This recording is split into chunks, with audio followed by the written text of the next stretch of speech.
What if the answer to your grocery bill, your food security, and your family's health wasn't sitting in a freezer or a can, but had been written down thousands of years ago? Like and subscribe now, because this was practiced by civilizations that never lost a harvest, never poisoned their people, and never needed a single preservative they couldn't pronounce. Share this to someone that needs it because most people don't realize this. But while we're wrapping things in plastic and stacking freezers full of processed food, the ancient world had already solved the preservation problem. Completely, naturally, and in ways that modern food science is only now beginning to fully understand. Like and subscribe now, because the Bible describes communities that stockpiled food for 7-year famines. Egyptian granaries fed entire nations across decades. Roman soldiers carried preserved rations across continents without refrigeration. How? They knew something we forgot. Today I'm going to show you 15 of those forgotten techniques ranked from remarkable to absolutely ingenious. Stick around, because number 11 on this list was used to preserve food in the Sinai Desert for over 40 years, and microbiologists now say the science behind it is almost unbelievable. And number 15 isn't just a preservation method. It's mentioned more than 100 times in Scripture, and nutritionists now call it one of the greatest accidental health discoveries in human history. If you want ancient wisdom that connects faith, food, and real practical knowledge, hit that subscribe button right now. We post every week, and this is exactly the kind of video you'll want to share. Let's get into it. Leviticus 2:13 commands, season all your grain offerings with salt. Do not leave the salt of the covenant of your God out of your offerings. Salt wasn't just seasoning. It was sacred. And now we know exactly why. Salt draws moisture out of food through osmosis, creating an environment where bacteria simply cannot survive. Clinical food science confirms that salt curing at the right concentration inhibits pathogenic bacterial growth, including Listeria and Salmonella, with no chemical additives required. Ancient peoples rubbed salt directly into meat, fish, and vegetables. They packed food in dry salt beds for weeks. The result was preserved food that lasted months, sometimes years. This technique never truly disappeared, but the industrial version did. Most commercial cured meats today use sodium nitrite, not pure salt. The ancient method used coarse, mineral-rich sea salt that carried trace elements modern table salt has lost. If you try this at home, quality matters. Mineral-rich sea salt or Himalayan salt gives you the full ancient profile. Standard iodized table salt works, but it's a shadow of what the ancients used. Salt is the covenant preservative. It was trusted for thousands of years before anyone understood the microbiology behind it. And the microbiology only confirmed what God already knew. Archaeologists discovered 3,000-year-old honey in Egyptian tombs. It was still edible. Think about that for a moment. Raw honey has a water activity so low that bacteria cannot grow in it. It also produces hydrogen peroxide on contact with moisture, has a naturally acidic pH, and contains antimicrobial peptides. Modern food science calls this a multi-barrier preservation system. Our ancestors just called it a gift from God. Proverbs 24:13 says, "Eat honey, for it is good." The biblical world used honey not just as food, but as a protective seal. Fruits, nuts, and even meat were submerged in raw honey to preserve them for long journeys and long winters. The key word is raw. Heated, filtered commercial honey has lost the enzymes and antimicrobial compounds that make this work. If you're going to preserve food in honey, find raw, unprocessed honey from a trusted local source. The difference is not subtle. It's the difference between medicine and syrup. This is the one that changes how you think about preservation entirely. Because fermentation doesn't just stop decay, it transforms food into something more nutritious than it was before. Ancient Israel had fermented wine, fermented grain, fermented dairy. The old leaven, Paul references in 1 Corinthians 5 verse 7, was a living culture passed down through generations, used to ferment bread, beverages, and food stores. Modern science has confirmed that lactic acid fermentation, the kind used to make sauerkraut, kimchi, kefir, and sourdough, creates an acidic environment that kills harmful pathogens while preserving and multiplying beneficial bacteria. The result is food that is both preserved and probiotic. Clinical research shows fermented foods improve gut microbiome diversity, enhance immune function, and increase bioavailability of nutrients. Food that is simultaneously preserved and made more nourishing.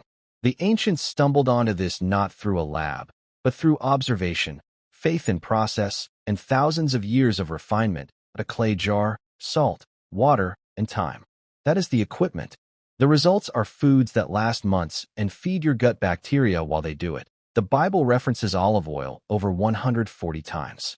Kings were anointed with it, wounds were dressed in it, and food was stored beneath it. Submerging food in quality olive oil cuts off oxygen completely.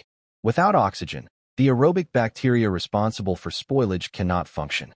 Cheeses, herbs, garlic, sun-dried tomatoes, and roasted vegetables were preserved this way across the ancient Mediterranean world for centuries. Modern food science validates the mechanism perfectly.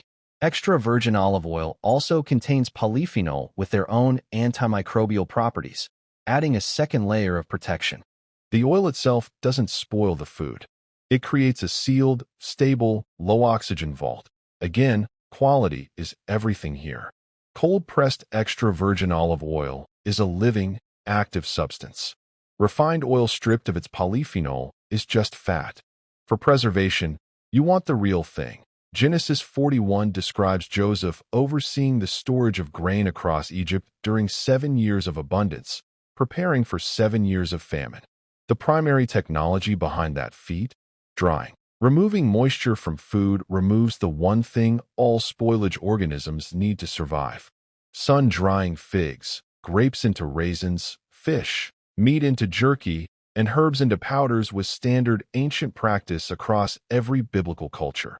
Modern food dehydration science confirms that reducing water activity below 0.6 inhibits virtually all microbial growth. No electricity required. No chemicals required. Just sunlight, airflow, and time. Dried figs traveled with armies. Raisins fueled desert crossings. Dried fish fed coastal communities through winter. The physics haven't changed.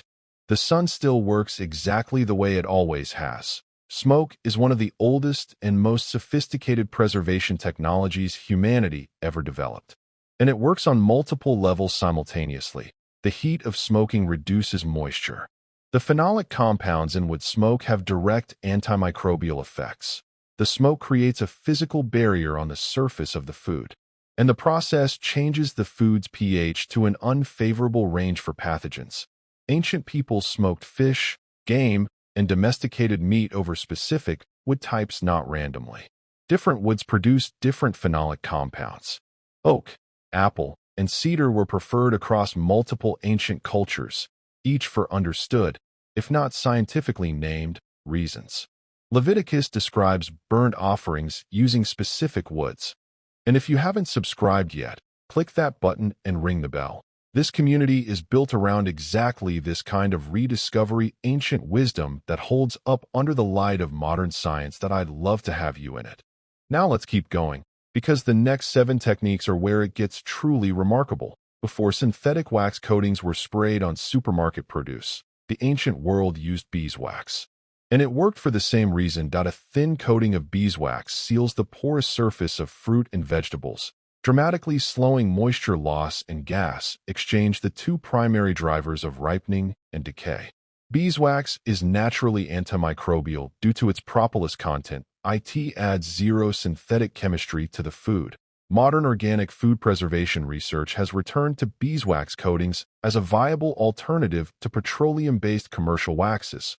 The ancient method is being studied in food science departments worldwide.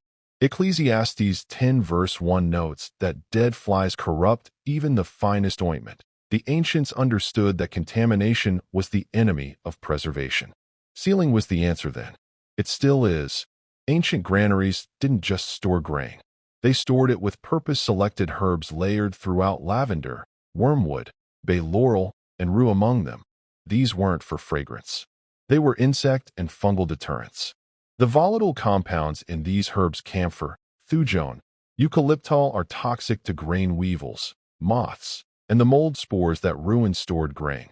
Numbers 18 describes careful management of grain offerings kept in sacred storehouses. The Mosaic Law's meticulous attention to food purity wasn't only spiritual. It encoded practical preservation knowledge that kept communities fed through lean seasons. Modern food storage science is rediscovering what these herbs contain. Bay leaves in grain storage, in particular, are now validated as effective weevil deterrents with no toxicity to humans. This is the one that stops food scientists mid-sentence. Exodus 16 describes manna collected in the morning, preserved through specific handling protocols, and supernaturally sustained for the Sabbath. The instruction was precise. Gather what you need, don't keep excess. It will decay by morning. But on the sixth day, collect double and it will keep. That what's remarkable scientifically is the preservation protocol embedded in the text. Collect at dawn, before the heat rises. Use immediately or seal and store cool. Don't allow excess that invites contamination. These are not spiritual guidelines alone. They are food safety principles. Microbiologists studying desert food preservation note that early morning collection of natural substances before microbial proliferation accelerates with daytime heat is genuinely the optimal window. The instruction to consume same day prevents bacterial growth from ambient contamination. Scripture encoded hygiene science 3,500 years before germ theory. Every detail was functional. The fishing communities of the Sea of Galilee, the same waters where the disciples worked, developed cave storage systems that combined salt curing, controlled humidity, and consistent cool temperatures. Dried salted fish could last a year or more in these conditions.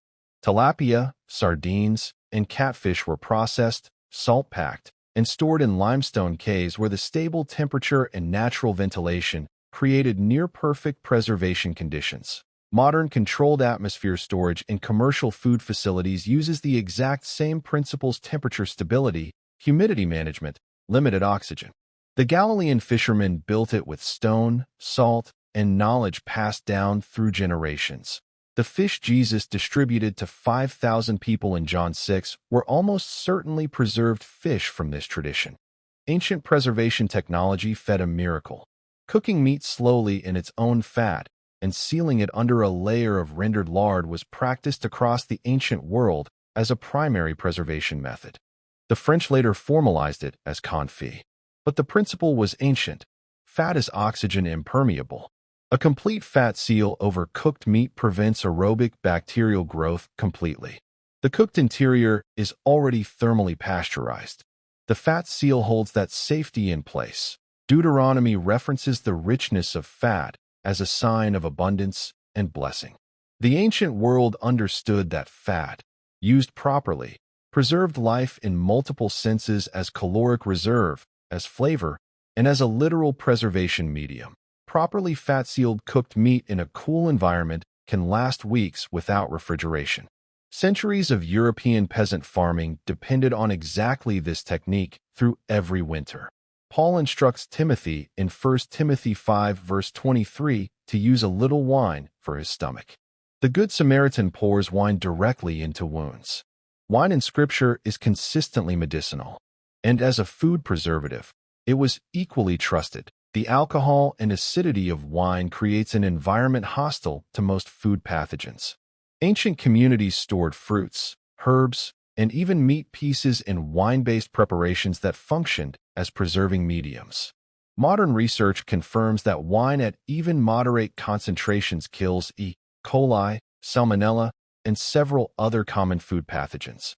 The ancient practice of wine-preserved foods wasn't folk superstition.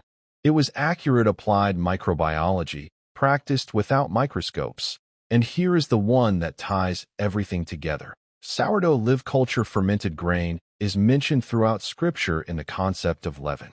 1 Corinthians 5 verse 7, Galatians 5 verse 9. Leaven culture was kept alive across generations. Families passed their starter cultures like heirlooms.